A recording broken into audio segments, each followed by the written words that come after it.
Omo Ogun ti gbagbe, the son of Ogun who forgot. He turned his back on the gods.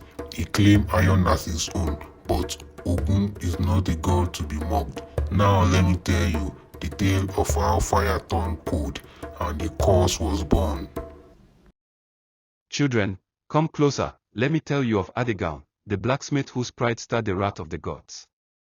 This tale is not one of joy, but of warning, for the fire that gives life also burns those who misuse it.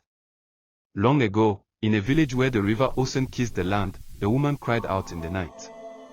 She had been barren for many months, but that night, thunder rolled, and lightning cracked the sky like a whip. When the child was born, the fire in the heart roared without touch. Elders said he had Ogun's breath in him. They named him Adigan. From the time he could walk, he was drawn not to toys, but to glowing coals. At 5, he was making hooks. At 7, he forged a blade from scrap iron, flawless and sharp. Adigan's forge sang louder than the drummers on market day.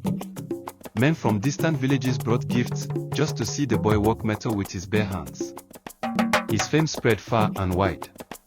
Chiefs offered land. Warriors begged for his weapons. Even priests whispered, "He is chosen." But Adigan grew arrogant. He believed the fire bowed to him, not to Ogun. Adigan, smirking. Why pray to Ogun, when Ogun walks through me? Or, children, that is where pride begins, when a man forgets whose hands shaped his own. Then came the festival of iron. A time when blacksmiths honor Ogun, god of war and flame. Adigan arrived not as a servant, but like a king. While others poured palm wine at the shrine, he poured nothing.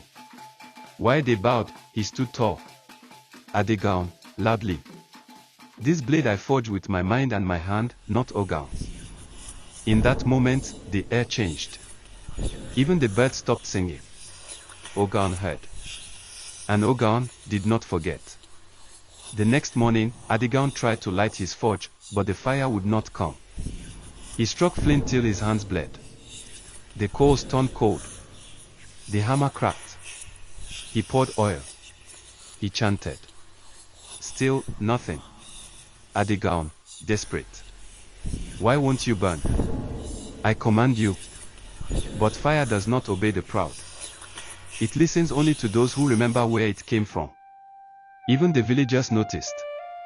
His metals broke easily. Warriors returned, angry and ashamed. Warrior. This sword is cursed. It bent like palm leaf in battle.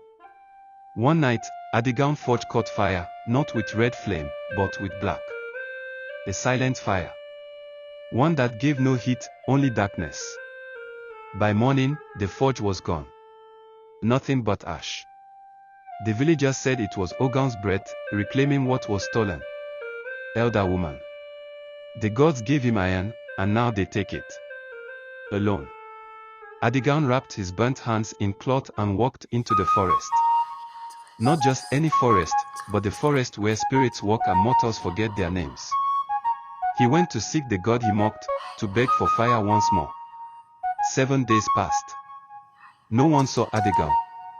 But on the 8th, a shadow returned from the trees. His eyes glowed like molten metal. His hands no longer trembled. He did not speak. He only returned to where the forge once stood, and stared. The villagers watched from behind their doors. Not one dared to greet him. For they knew, something followed him from that forest. Something divine. Something cursed. And that, my children, was only the beginning of Ogun's vengeance. If you dare to hear the rest, come tomorrow night, when the moon is full. Subscribe to the IC247 for more powerful African stories.